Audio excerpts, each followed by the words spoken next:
What's going on, and welcome back to this week's Bourbon of the Week. My name's Chris. I'm going to be your host for today, and this, as you can see, is a blind sampling sent to us from Gene and Charlie at MultiCasking. If you don't already, make sure you check out their YouTube channel. They're doing awesome stuff, including what we're doing right here. Basically, the rules are we sent them 4 different whiskeys. We have a world whiskey over here, which is anything outside of the United States. We have our barrel proof or cask strength whiskey here. This is rye, bourbon. It doesn't really matter as long as it's cask strength or barrel proof.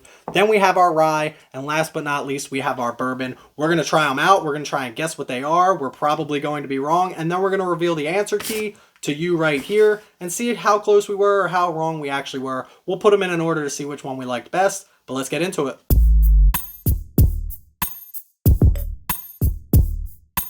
So first up, we're going to start over here with this world whiskey. I am not versed in the world whiskey, okay? I've had an Indian single malt. I've had Johnny Walker once or twice at a wedding. We've done wedding gifts back in the day when we all thought we were cool and wanted to buy really expensive bottles of whiskey. So we bought Johnny Walker. I think it was Johnny Walker Blue Label. Other than that, I don't drink world whiskeys. I just don't. I have one Canadian whiskey on my shelf up here, the Caribou Crossing, because I want to do a video comparing Blanton's to Caribou Crossing, because apparently Caribou Crossing is the Blanton's of the Canadian whiskey world. But let's get into this one. We're going to take a sip. We're going to try all 4. We're going to talk about them. We're going to write some notes down. I've got our world whiskey, cask strength, bourbon, and rye written down so we can take notes. Then we'll rank them for you. We'll keep it short and sweet. Up first, everybody knows before we get started, time for the traditional sip. Ooh, that is delicious. When I first put this to my nose, all I could think about was I did a sober week between Christmas and New Year's. I drank a lot during the Christmas holiday, wanted to take a week off. So on New Year's Eve, we drank sparkling cider. Apple sparkling cider. That's what I'm getting here. Apple juice. This is smoky. This is oaky. Smoke, oak. Now the tough thing about world whiskeys and the few that I've dealt with is proof. It's always higher than you think. I would guess, if somebody told me this was a bourbon, I would guess this is a 90 proof. Because this is a world whiskey, I'm going to guess that it's probably in the... I know, like, again, 4 world whiskeys. I'm going to guess it's a Scotch, and I'm going to guess it's like 105 proof. 107 proof, just to be a little risky on it. 107 proof. I don't think it's 107 proof, but I always know that they drink a lot easier than their actual proofs. So I'm going to guess 107 proof. I'm going to guess a Scotch, only because, again, I'm not versed. I only know like 4 or 5 different world whiskeys. It doesn't smell like it's a Canadian whiskey, although I've only had one. And it definitely doesn't smell like an Indian single malt or anything like that. Again, I've only had one. So I'm going to guess Scotch. I'm going to guess 107 proof, and I'm going to guess it's delicious. I like that a lot, and I don't usually drink a lot of world whiskeys, as I've mentioned before. Up next is going to be our cask strength, and I know what you guys are saying, Chris. Clear your palate, drink a little bit of water. But I did that for my 2021 Whiskey of the Year video, and I didn't like it. It made every one after that lower proof than it actually was. I thought it was a lot lower proof, even when I knew kind of what proof range I was in. But everything just kind of started to open up in a different way that I didn't really like. So we're going to do it without the water. When I drink these later, maybe I'll add some water to make sure. But even to clear the palate, we're going to keep going this way. Cask strength, barrel proof, let's get into it. Ooh, that is delicious. Whew. Definitely a cask strength barrel proof. I'm going to guess 120. No idea what it is. If I've had it before, or if I've thought that I've had it before, I'll let you know. This one I haven't had before. I don't think that I've had it before. I don't think that I've tried it before. Definitely haven't had this before. We'll see about these 2 over here. I've tried a lot. I've got a lot on my shelves, but I've also not tried... I've probably tried 1% of the bourbon that's available in the world. Ooh, that's sweet. Tastes like it has some rye in it. Maybe some cinnamon. Some spice. Some allspice. Some black pepper or something like that. Doesn't taste like a wheated bourbon or anything. What is that? Different from anything I've had before. Still delicious. 120 proof. Very sweet for a cask strength. So I'm going to guess it's a cask strength bourbon over a cask strength rye. But at the same time, I don't know. I don't know what that is. Now we're going to get into our rye. 95.5. I have recently come across a few 95.5s in the rye world.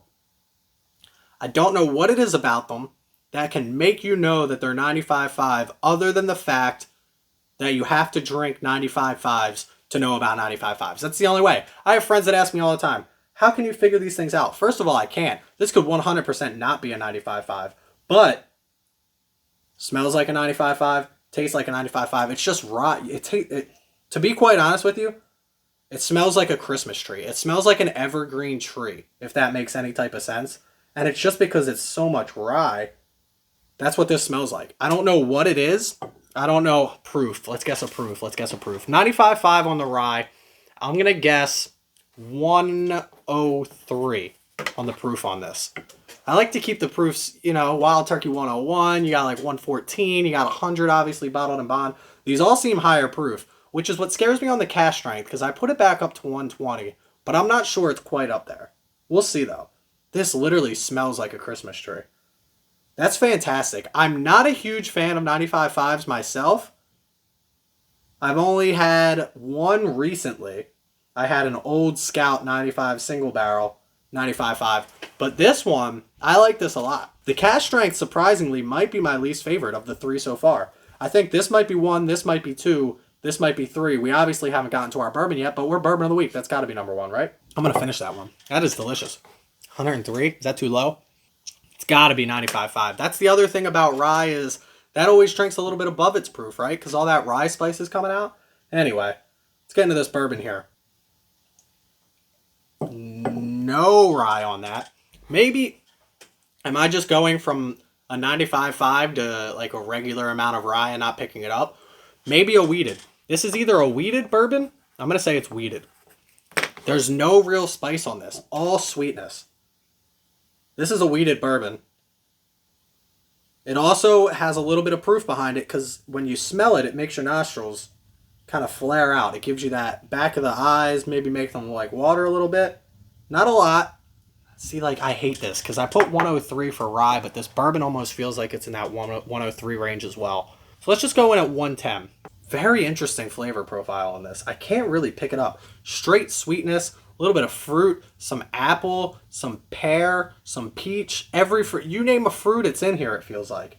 Very grainy, though. Is this a 4 grain? No, can't be, because there's no rye in this. This one intrigues me, and it makes me the most upset because I'm bourbon of the week. I'm supposed to be able to figure out what the bourbon is, right? I don't know if it's my favorite. The rye is my favorite. Whatever this rye is number 1. This is tough. I don't want to put the cask strength as my least favorite. I enjoy it a lot. I enjoy all 4 of these, and I very much appreciate Gene and Charlie for sending them to me. But we have to make a decision here. I'm going to say rye is my favorite at number 1. I'm going to say bourbon is my favorite at number 2. Do I? Or is it this world? I don't want it to be, but this World Whiskey,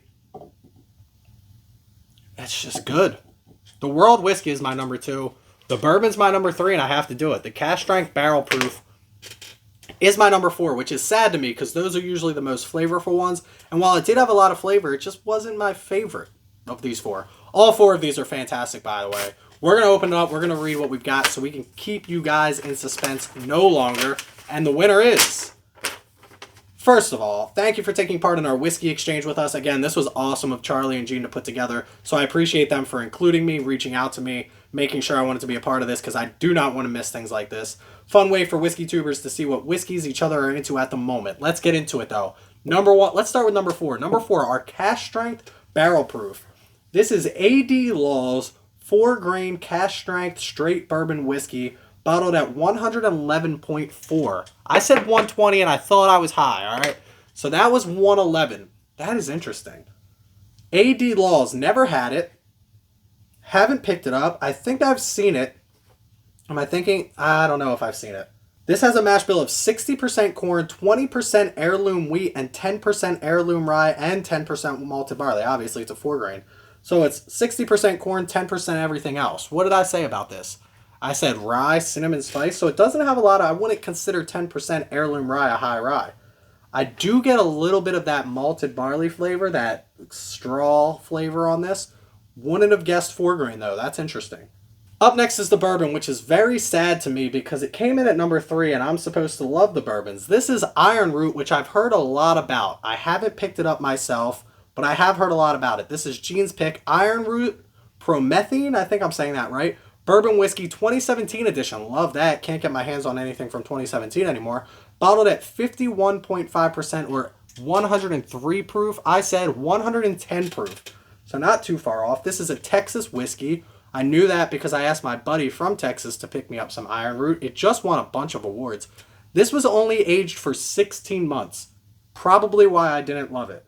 Promethazine, that's what Lil Wayne drinks. Promethene's casks are made from 70% Virginia oak and 30% Virginia European oak. So American oak and European oak with a mash bill of 80% corn, 5% purple corn, 5% bloody butcher corn. The only bloody butcher we've had is from New Liberty. I don't think it's up on the shelves because it doesn't deserve to be. And 5% flint corn and 5% rye. That's one hell of a mash bill. That's where I thought it was wheated, is all corn. This is literally 95% corn, 5% rye. I don't know what the different corn has to do with it. Purple corn, bloody butcher corn is like a red speckle corn, flint corn, and 5% rye. Texas loves messing around with corn. Obviously, they have all that area. They can make plenty of corn. But that's interesting. Not my favorite, but different. And different in a good way. So there's your bourbon. Up next, number 2, our World Whiskey, which almost took the cake, to be honest with you. This was very impressive because I'm not a World Whiskey guy. This is also Gene's pick, Johnny Walker and Sons Celebratory Blended Scotch Whiskey. So there you have it. It is a Scotch, and it's Johnny Walker, which is probably why I thought it was a Scotch, because Johnny Walker is the only Scotch that I've ever had before. Bottled at 101 proof. I said 107, not too bad. Non-age stated, this newly released limited edition Scotch was created in honor of Johnny Walker's 200th anniversary. So I would imagine, obviously I love to hunt bourbon, I would imagine this was a hunted bottle when it comes to the Scotch world. And the fact that I get to try this thanks to Gene and Charlie is fantastic, because I really am trying to work my way into a little bit more of a diverse whiskey collection. And this is a damn good way to start it, I can promise you that. This blend is based on the distillery's originally 1860s blend, the Old Highland Whiskey Scotch. The Old Highland was the first blended Scotch shipped overseas. Also, this is one of Jim's Beverage's last... The dude's name's Jim Beverage? That's pretty freaking sweet. Releases prior to stepping down as master distiller at Johnny Walker. So, again, a lot of good things going into this glass right here, which is why it somehow ended up as my number 2, because... Again, I'm not a big World Whiskey fan. But last but not least, our number 1 was the Rye, which was Charlie's pick at James E. Pepper, which is very interesting because I had a James E. Pepper not too long ago at my stepfather-in-law's house, and I didn't love it. James E. Pepper FKO Fine Oak Series Rye, bottled at 117.2. I put this at 103, so it drinks very much under. This rye starts with 3 to 4 year old James Pepper straight rye whiskey with a mash bill of 95.5. The rye is given a secondary finish in Kentucky oak barrels. So this is double oaked. This is a double oaked James E. Pepper 95.5 rye. The Kentucky oak staves used for the second barrel are air seasoned for 24 months prior to assembly. This additional air seasoning helps break down the elements in the oak that can cause an astringent taste in the whiskey, and also helps free up more naturally occurring vanilla flavors. I'm not a fan of 95.5s. I'm not a fan of astringent, but yet this rye won. James E. Pepper, double oaked, whatever you want to call it, won our whiskey when it comes to these multi-casking picks. And I appreciate them sending it to me. But that's where we're going to leave you for today. Make sure you check out MultiCasking. Again, they're in the description below. Click that link. Go give them a subscribe on their channel as well. Thank them for including me on this. Make sure you check me out on Instagram at Bourbon of the Week. Please don't drink and drive. Drink responsibly. Click subscribe over here as well. We're pushing 2,000. That's where we're going to leave you for today. Stay healthy, stay happy, and as always, stay drinking. Cheers, y'all.